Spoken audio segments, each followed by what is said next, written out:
Good morning po. Ito yung sample ng video natin. Kung makikita nyo ngayon, live yan.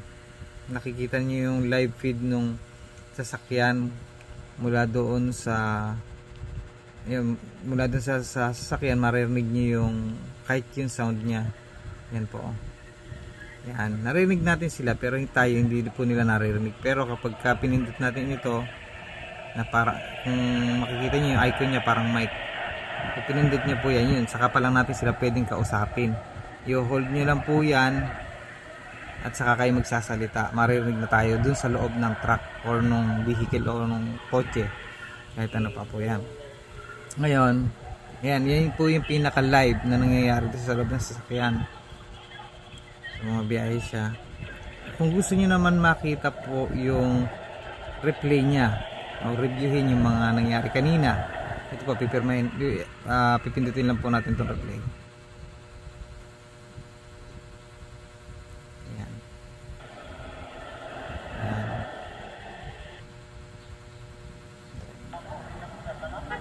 Ayan.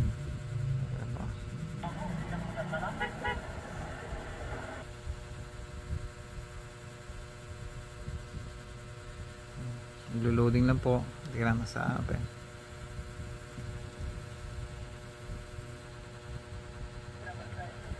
Yan. Ito po yung mga bandang 8, siguro 8:30 na to. Yan.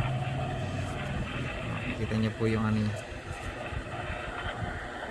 yung replay niya. Okay, ganun lang po yan, no? Pwede niyo i-set sa date kung anong date. Ayan po yung date, pipindutin niyo lang yan, mamimili kayo ng date. Ang review po nito up to 10 days, 7 to 10 days. Yan. So balik na tayo sa real time. Ito yung real time na nangyayari ngayon. So yan lang po, thank you.